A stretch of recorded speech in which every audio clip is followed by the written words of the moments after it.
Hope is the heartbeat of change, and action is the tangible force that makes hope the reality.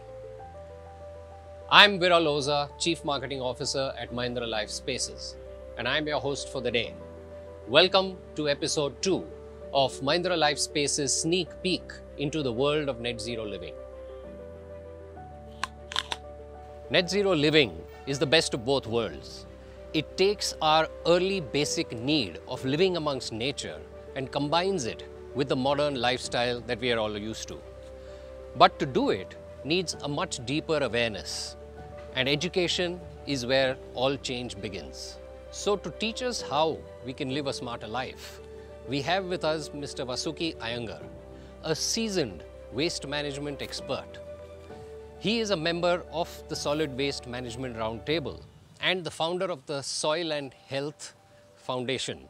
They have conducted thousands of workshops for families and businesses in Karnataka, Kerala, and Tamil Nadu. Hi Vasuki, how are you? Hi, I'm doing great. It's a pleasure to meet one of the leading sustainability minds in India. Thank you so much. Do you want to toss that apple core into the compost bin? Yes, sure. That's it? Yes. That's all it takes? That's all it takes. Wow. So therefore, the first question that comes to mind is, why is the feeling that composting is complicated? You know, and does it really help if individuals, families, they actually undertake composting? Let me show you a very simple way to do composting. Sure. Please. Come.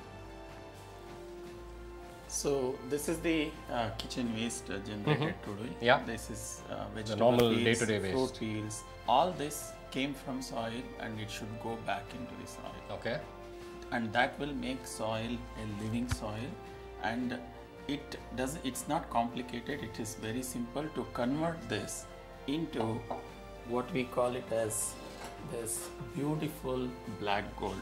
Oh, okay. It So this is the smells final end product. Yes. Use this compost along with some red soil to grow safe vegetables. It is safe to consume. Yeah. You know why we need to do all this is because if we send this waste, which is Yeah, if about you just dump it like we normally it's about do. 60 to 65% of the waste that a household generates, and it reaches landfill, there is a cost involved in transporting this all the way kind Yes. of about 25 to 30 kilometers. So there is carbon emission. Yes.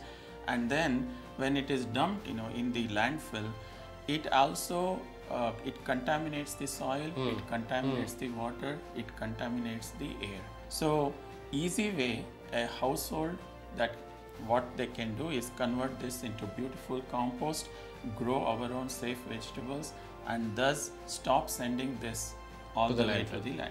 So it's two extremes in a way, right? Either it goes to the landfill and actually becomes harmful to the environment, to the land, to the water, to the air, or we take a little bit of trouble, create the compost, the complete circularity, and it actually becomes healthy homemade vegetables, Yes. right?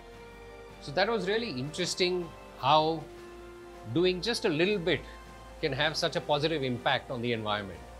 But there is another aspect which we're probably not doing enough, right? And that's what we call electronic waste, e-waste.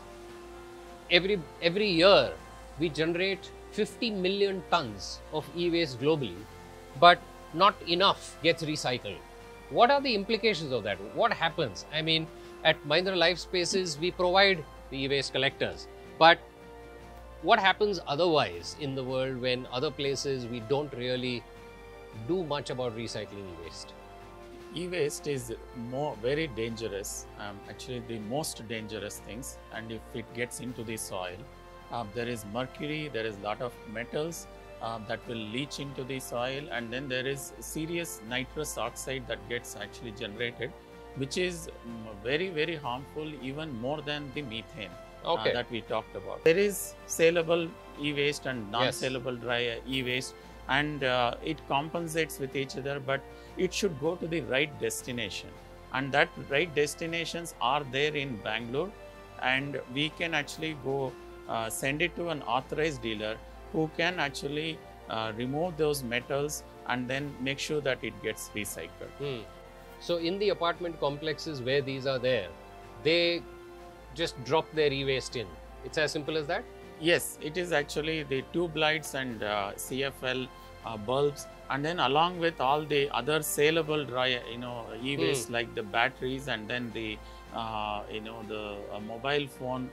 This is an era of electronics, yes. And there are a lot of good e-waste, and it should all go into this. But what are the positives of recycling e-waste, and what is the good that comes out of it? There is a technology existing that helps us retrieve those metals, whether it is gold or silver or copper, and then also make sure that the plastic also is getting recycled. It is the right thing to do. There are many hackathons, reimagine waste hackathons that are run on e-waste that talks about actually different technologies that are available and a simple way to retrieve these things. Okay, please come. So it's extremely heartening to learn that things that we only read about and talk about, like composting, e-waste recycling, it's all extremely possible to do. It's easy to do. There is technology that makes it even easier from a point of view of the consumers. But what are some of the things that we can actually start doing at our homes from tomorrow? The 25 to 30% of the waste we generate is the dry waste, which is paper, plastic, metal, glass, and this should remain clean and dry so that the chances of it getting recycled is more. So at a household level, if we order food, once it actually arrives, it's important to actually wash it as though like it's your dish, the vessel at home, and then actually drop it after it is dried. And there is also an option where we can actually reduce the amount of dry waste that we generate. So we need to go back to those traditional practices. All these can be zero waste events. Bangalore has shown a way wherein many of these events can be using only reusables, and we don't use single-use disposables. Okay, so it's not just larger practices, it's even smaller things that we do that really make a big difference. So end of the day, we should be part of the solution, not be part of the problem. Great, thank you very much, Vasuki. It was very enlightening hearing the journey from composting to e-waste to things we can do at our home to really help the environment and create impact through small actions of ours. Thank you so much for having me here. Thank you. It is indeed validating to hear experts reiterate the importance of what we are doing in projects like this one. And this is why Mahindra Life Spaces has pledged to make only net zero projects 2030 onwards. In net zero homes, we find not just a shelter, but a promise of a world where humankind and nature can live in perfect coexistence.